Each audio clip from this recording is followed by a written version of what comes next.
বঙ্গোপসাগরে নতুন করে উত্তেজনার ইঙ্গিত।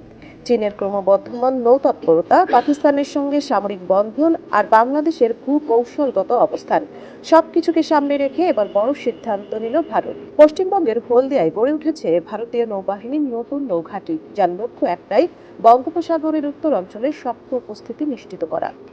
শনিবার 10 জানুয়ারি ভারতীয় সংবাদ মাধ্যম ইন্ডিয়া টুডের এক প্রতিবেদনে জানা যায়, এই নৌঘাঁটি হবে ভারতীয় নৌবাহিনীর একটি বিশেষ ডিটাচমেন্ট, অর্থাৎ এটি পূর্ণাঙ্গ নৌ কমান্ড নয়, তবে কৌশলগত দিক থেকে অত্যন্ত গুরুত্বপূর্ণ। এই ঘাঁটিতে মোতায়েন করা হবে ছোট কিন্তু ভয়ঙ্কর গতিসম্পন্ন যুদ্ধ জাহাজ। নৌশক্তির বিবরণ: হলদিয়ার এই ঘাঁটি থেকে পরিচালিত হবে ফার্স্ট ইন্টারসেপ্ট ক্রাফটস, 300 টন ওজনের new water jet fast attack crafts.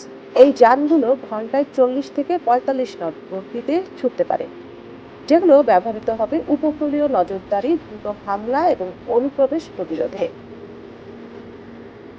এখন প্রশ্ন হচ্ছে, কেন এত গুরুত্বপূর্ণ হলদিয়া? বিশেষজ্ঞরা বলছেন, বঙ্গোপসাগরের উত্তর অঞ্চল অত্যন্ত স্পর্শকাতর, কারণ চীনের তেলানিহি এর উপস্থিতি বাড়ছে। বাংলাদেশ উপকূল ঘেঁষে জটিল নৌপথ, অবৈধ অনুপ্রবেশের আশঙ্কা, পাকিস্তান চীন সামরিক জোট, এই সব কিছু মিলিয়ে হলদিয়ার অবস্থান ভারতীয় নৌবাহিনীর জন্য কৌশলগত সোনাঝুরি। ভৌগোলিক সুবিধা: কলকাতা থেকে মাত্র 100 কিলোমিটার দূরে হলদিয়া। নদী পথের জটিলতা এড়িয়ে এখান থেকে খুব দ্রুত সরাসরি বঙ্গোপসাগরে পৌঁছানো সম্ভব। এই ঘাটিতে মোতায়েন থাকবে প্রায় 100 জন নৌ কর্মকর্তা ও নাবিক। বড় পরিকল্পনার অংশ, এর আগে 2024 সালে ভারতের প্রতিরক্ষা অধিগ্রহণ কাউন্সিল অনুমোদন দিয়েছে 120টি ফার্স্ট ইন্টারসেপ্ট ক্রাফটস, 31টি new water jet fast attack crafts কেনার। এই জলযানগুলো ব্যবহৃত হবে উপকূল নিরাপত্তা, বন্দর রক্ষা এবং বিশেষ অভিযানে। সব মিলিয়ে প্রশ্ন একটাই, বঙ্গোপসাগরে কি শক্তির নতুন সমীকরণ তৈরি হচ্ছে?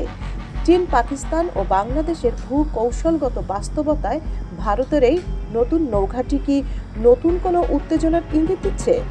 সঞ্জিতা জুথি, সারা বাংলা।